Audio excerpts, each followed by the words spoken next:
Hello बच्चों, let's read the question. The question says non-endospermic seeds is not found in option 1 castor, option 2 rice, option 3 wheat, option 4 bean. Question में हमें पूछा गया है कि non endospermic seeds इनमें से किस प्लांट में हमें नहीं मिलते हैं. तो इस क्वेश्चन में हमारा जो की कॉन्सेप्ट यूज हो रहा है that will be endosperm. Endosperm क्या है? एंडोस्पर्म होता है एक nutritive tissue. This is a nutritive tissue जो डेवलपिंग एम्ब्रियो को नरिशमेंट प्रोवाइड करता है.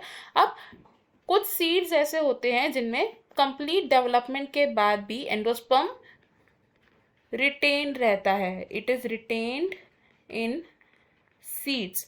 तो ऐसे सीड्स को हम बोलते हैं एंडोस्पर्मिक सीड्स. एंडोस्पर्मिक सीड्स या हम इन्हें बोल सकते हैं एल्ब्यूमिनस सीड्स. और कुछ ऐसे सीड्स जिनमें एंडोस्पर्म रिटेन नहीं होता है यानी कि कंप्लीटली कंज्यूम हो जाता है during the embryo development. It is consumed and not retained. तो इस तरीके के सीड्स को हम क्या बोलते हैं? इन्हें हम बोलते हैं नॉन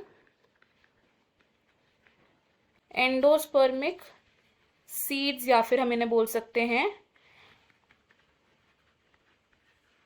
एक्स एल्ब्यूमिनस सीड्स या फिर नॉन एल्ब्यूमिनस सीड्स. एग्जाम्पल्स की बात करें तो जो हमारे एंडोस्पर्मिक सीड्स होते हैं इनके एग्जाम्पल्स क्या हैं? एंडोस्पर्मिक सीड्स के एग्जाम्पल हैं हमारे पास वीट, मेज, राइस, बार्ले, कैस्टर एक्सेट्रा. और अगर बात करें नॉन एंडोस्पर्मिक सीड्स की, नॉन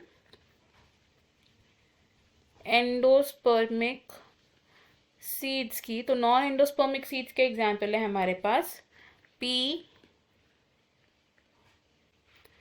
ग्राउंडनट, बीन एक्सेट्रा.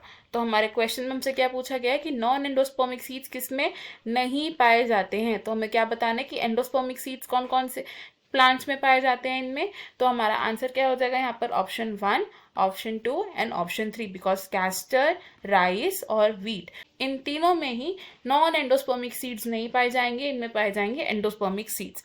हमारा ऑप्शन 4 रॉन्ग हो जाएगा बिकॉज इस प्लांट में हमारे पास एंडोस्पर्मिक सीड्स प्रेजेंट होंगे. हमारे यहाँ पर 3 आंसर्स करेक्ट है which are option 1, option 2 and option 3. I hope you have understood it. Best of luck.